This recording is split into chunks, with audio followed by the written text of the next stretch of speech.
Hello guys, and welcome back to the channel. In this video I want to talk about modifications and kind of general thoughts you should have around modifications.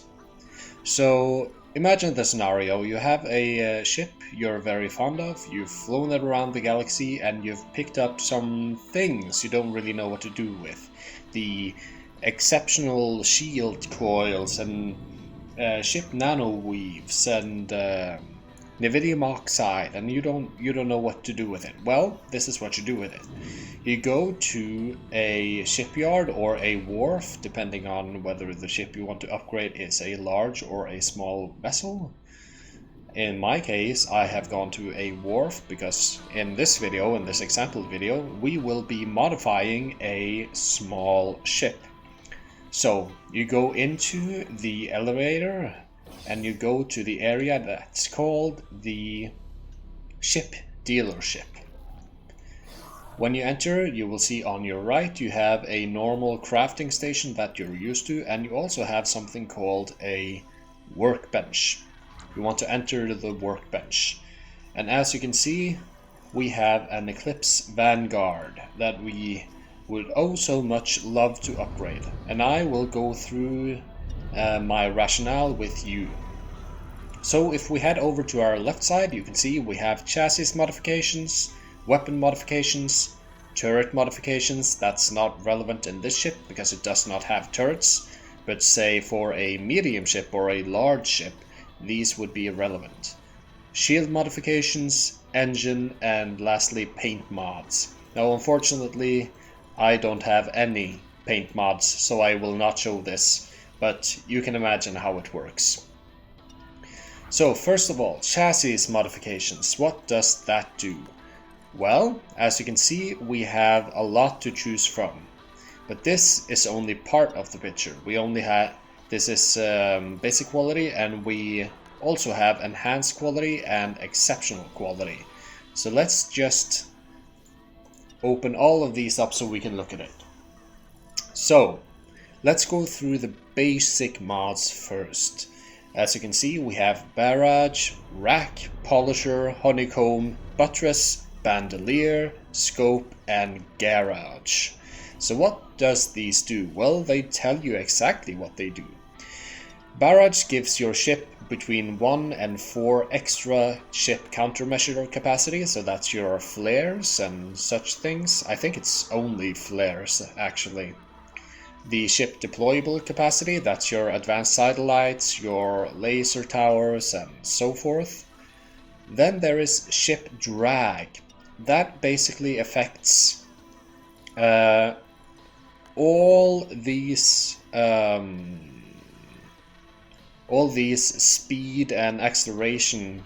No, just speed. It affects everything except acceleration. Acceleration is affected by honeycomb, which reduces the mass. So between these two, if you have a choice, I would always go for ship drag because it affects more things. Remember, both ship drag and ship mass affects this area of the stat sheet. Ship drag affects everything except acceleration, and ship mass only affects acceleration.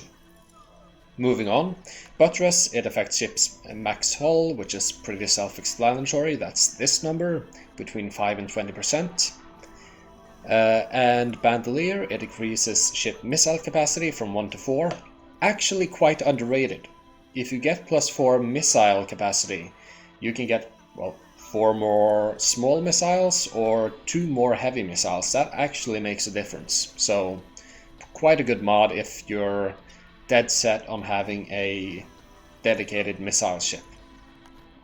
Radar range between 5 and 20% upgrade. I would place that in the useless category.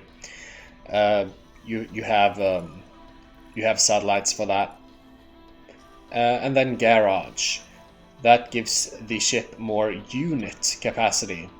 Now, I'll be totally honest, I don't even know what units is, but as you can see, our ship can hold 0 units, so we'd be able to hold 4 units. I suppose that's your drones, I think. but I'm not really sure. I don't know whether or not that applies to this ship, but oh well. Might be useful. I don't know. So, moving on to enhanced quality. So now you've gotten yourself some advanced ship nano weave, and you wanna upgrade some stuff. You have a choice between two things, either a ship drag or a ship mass mods. But what's this? Up to 2 more properties, it says.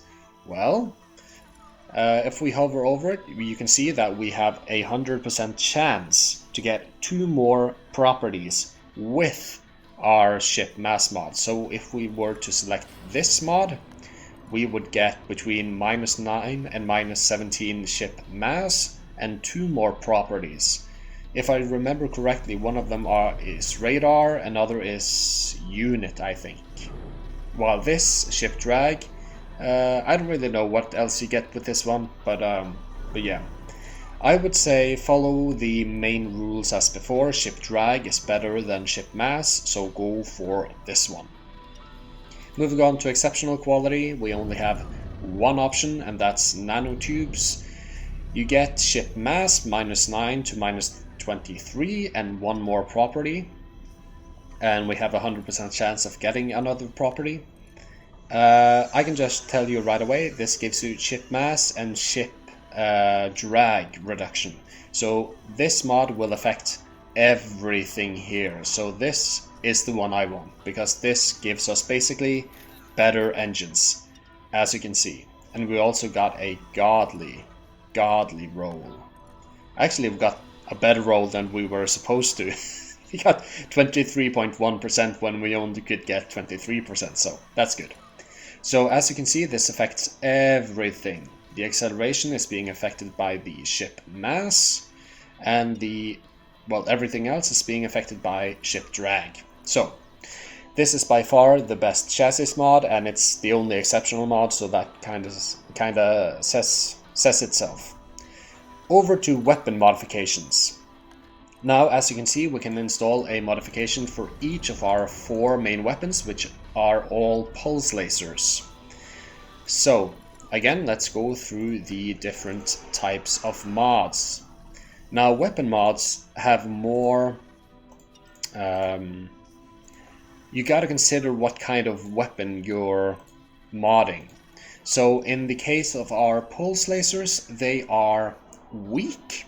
Each shot does little damage. They are rapid firing relatively, and their projectiles are very high speed, and their reload and cooldown period is not really a consideration. So the only thing we want to increase with pulse lasers is damage, while for example with plasma guns, that's the complete opposite. You want better reload, better cooldown, better recharge, better rate of fire, higher projectile speed, because every one of those in plasma weapons suck, but damage is really, really high. So just so you know what kind of considerations you gotta get into. So with that in mind, let's go through the mods. We got Jumper, which reduces weapon charge time, so that will be relevant for your mass drivers, or the weapons that needs charging up before they kind of fires. This is a good mod for those. We have Tramontane, which reduces or increases weapon cooling, so that's very good for example shotguns, plasma weapons, and things that has slow cooldowns. You can see that we also have the Gregala, which also increases weapon cooling and gives you another property. Now, you might just look at numbers and say, well, the Gregali mod obviously gives you better cooling. Yes, but this one more property is actually a negative effect. So you're taking a risk choosing this one. But if weapon cooling is all you care about, yeah, go for it. We have the Minstrel, which also increases weapon cooling even more, but same thing holds true here, so keep that in mind. We have the Piercer, which increases weapon damage. If you only had a basic weapon chamber for pulse lasers, this is the one I would go for. We have the Stabber and the Slasher, which is basically the same as the Gregale and Minstrel was to the weapon cooling, just in this case it's weapon damage. Of course, you might want to roll the dice with pulse weapons here as well, but I'll not do that for now. We have the Endurance, which increases the projectile lifetime. Now, why would you want that? Well, it's actually quite relevant in weapons like thermal disintegrators, because that will make the weapon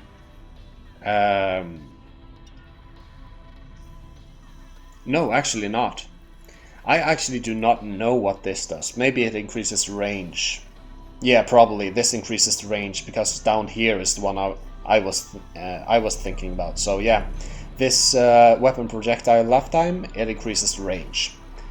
We have the Cowboy. It either increases or decreases the weapon reload by between negative 32% and plus 100%. So this is a roll of the dice, but you can get pretty good weapon reload here. That would be very good for actually shotguns, because that way you would be able to unleash a high explosive amount of damage in a very short span of time, just obliterating your target, enter into travel mode and get out of there if you get a good roll here. We have the Gimbal. It increases weapon rotation speed. I don't even know which weapon this would be relevant for. I have no idea which weapon this would be relevant for, because this increases the kind of tracking of the weapon. But when it comes to weapons, that's already mounted on the front of your ship. Yeah, they track a little bit, but not really by much. Maybe for weapons that kind of have a hard time tracking enemy ships, but then again, they're not really suited for fighter or medium ship combat, so yeah. This is much more relevant for turrets, not really for weapons. We have the Dispatcher, which increases weapon projectile speed. Again, would be very relevant with, for example, plasma weapons. We have the Gum, which increases weapon sticky projectile time. So that's your thermal disintegrators, which you fire and the projectile kind of sticks on the enemy ship and does damage over a couple of seconds. This increases the time the projectile stays on the ship. And lastly, Intruder, which increases weapon surface element damage. So that's kind of specialized for taking out, say, turrets or shield generators or stuff like that. Things that are on the surface of a ship. So this would be good. If you're kind of specializing a ship for boarding and you want to destroy all the surface elements of a ship. Moving on to enhanced quality, we have a lot of mods. And again, you got to take into consideration what kind of weapon it is you're trying to upgrade. So all of these mods are basically just better versions of the basic quality mods. So for example, the Labrador and the Humboldt are basically just and the Kuril and the Ortox and the Bagella and the Assassin, not the Assassin, are basically just upgraded versions of the Tramontane. And as you can see, they all have different values here in the weapon cooling, the main enhancement of the different mods. But as you can see, you're also having a couple more properties. And since these are enhanced qualities, all of these other properties will actually be positive. So yeah. It's basically the same going down here. You have some weapon damage mods with some extra properties. And then we get down to the weapon sticky projectile time and weapon surface element damage. So yeah, basically it's the same story. Moving on to the exceptional qualities. Now we are only left with 4. It is 2 weapon damage mods and 1 weapon projectile speed and 1 weapon surface element damage. Now, I want to go for weapon damage and I want to roll the dice and get a high value here. As you can see, I've kind of cheated a little bit and I have enough weapons to enough components to re-roll these a couple of times. So let's get a good roll. Not liking this weapon reload time, but I am liking these other things. But actually, weapon sticky projectile time is not relevant. So I actually did an oopsie by choosing this, because that gives me the wrong improvements for my weapons. So I'm actually going to choose this, even though our chance of kind of hitting the maximum is reduced. That was a bad roll, I'm gonna do it again. Bad roll, I'm gonna do it again. Acceptable roll. Not very good. No, actually I'm gonna do it again. There we are. So now we got better weapon damage, weapon cooling, again with that sticky projectile time, and again with rotation speed. These two are not really relevant, it's only the damage we're after. So, we're gonna choose the same mod for every one of our weapons. Remember to do this. Just installing one is not going to count for the whole ship. So, I'm actually going to roll the dice. There we are.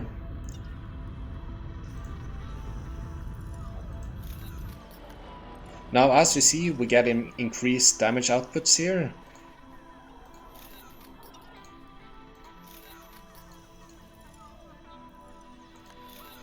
There we are.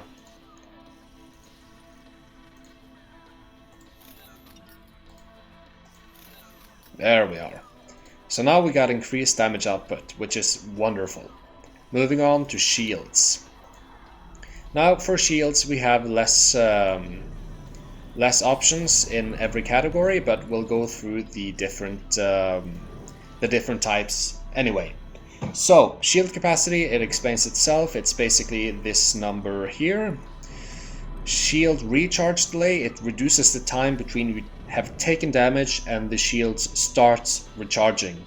I would say between these two, probably this is the better modification. And then of course you have shield recharge rate, which I tend to not care that much about, because either you're in combat or out of combat.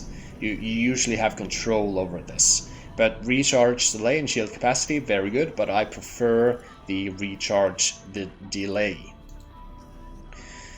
Again, moving on, we have a shield capacity and shield recharge rate with one more property on both. And the numbers are also increased because you get a minimum of 10%, here you get a minimum of 5%. Moving on to the exceptional mods. Here's actually quite a conundrum. You can either get just shield capacity between 3 and 70%, or you could get shield capacity with between 10 and 30% and 2 more properties, or you can get shield recharge rate with 1 more property. Here I'm actually going to contradict myself. I prefer this one out of all of these. This one is also quite good, and this one is boring.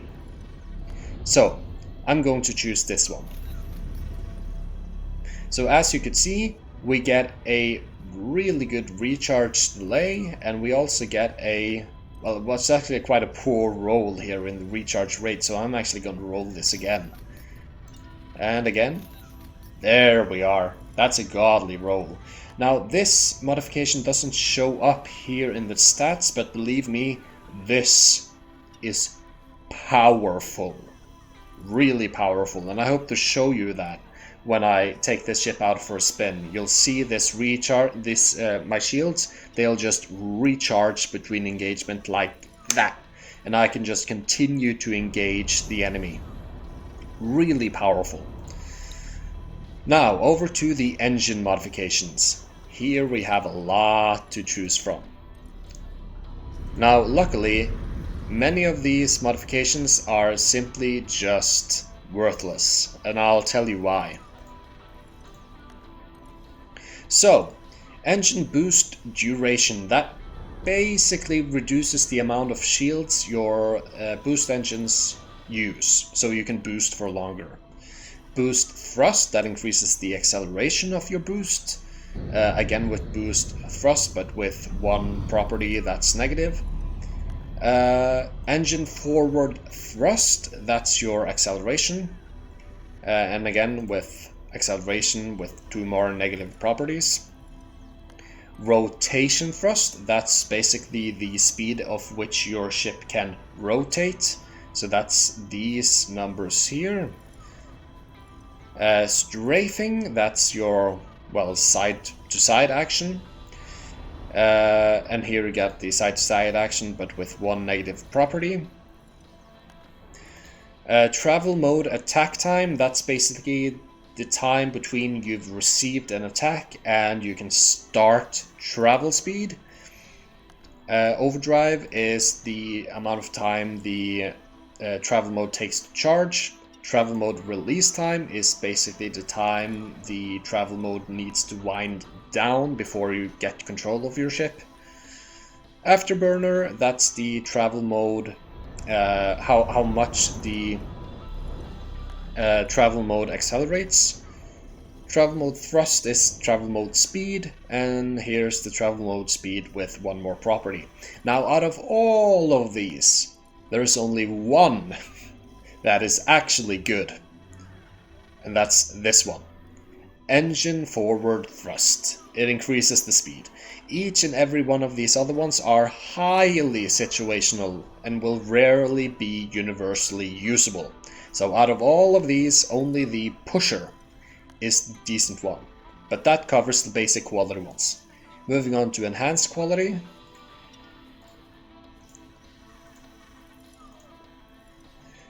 We have engine boost thrust with two more properties. We have engine boost thrust increased but with only one more property. We have engine forward thrust with one more property. Engine forward thrust with two more properties. Now I think actually this one will have some negative properties, because you see you get more properties extra, but you also get a higher main gain, so you don't really get that unless one of the properties is negative. We have travel mode thrust and, well, travel mode thrust again, but with less properties. Now here we actually have some more choices, because of these more properties you actually get more options. So of course you have your propeller, that is a good option just always, but also this Mira and Vinci, I would say, are great for player capital ships or player main ships, where you wanna, fly around a bit, travel mode a bit. It's always good to have some travel mode speed. So yeah, I'd say these two are also quite good. So propeller, Mira and Vinci are the good ones of the enhanced quality. Moving on to exceptional quality, we have four options. Now it's basically the same story here. Forward thrust, always a good choice, but you also get rotation thrust, which increases the, well, basic combat efficiency. And you also have the travel mode thrust with a lot of additional properties. But out of these, in a combat environment, I would go for either the slingshot or the whirligig. Let's actually see what kind of properties we get. So with the slingshot mod, we get forward thrust, strafe thrust, rotation thrust, boost thrust, and travel mode thrust. So basically all the good things. So yeah, this slingshot, definitely good. We're gonna re-roll a bit though, because we want even better than this. It was a decent roll, but I want better. Yeah, this I like. Now we can fly super fast, and I like that. Alright, and that covers basically all the different modifications. So here we have a fully modified ship, and I'll show you the thing in action. when I find some appropriate enemies to fight, and I'll see you then.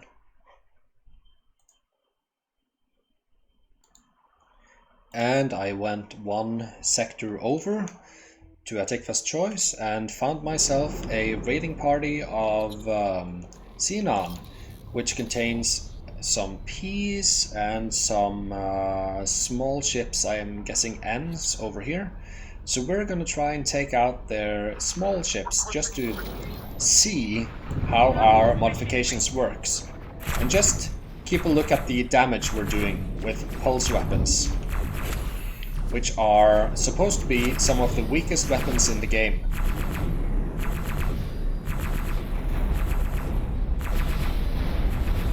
But as you can see, we're quite efficiently destroying these things. So let's try and take out a P as well.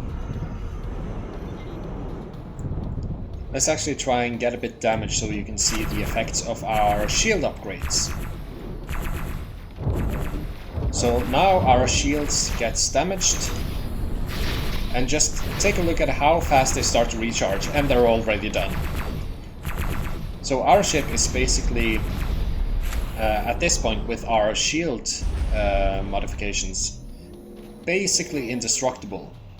Because at any point we can just boost away from combat and our shields would have recharged before the enemy ships would have been able to catch up with us. And then we can just start combat again.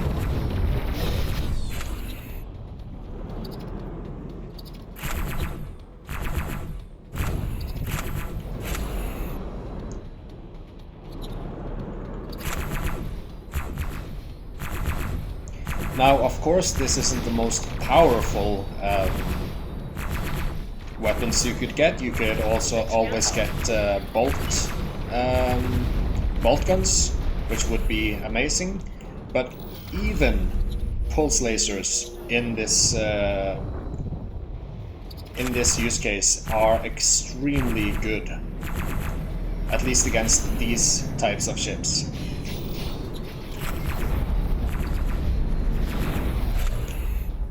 Let's see here. And I think that's it. So, hopefully you've seen how good these kinds of modifications can be if only utilized correctly. And I hope I've given you something to think about when it comes to which kind of modifications you should get for which kinds of ships, which kinds of weapons, which kinds of engines. And that you'll have great success in your own games in the future. Until the next time, I hope I'll see you again, and thank you for watching.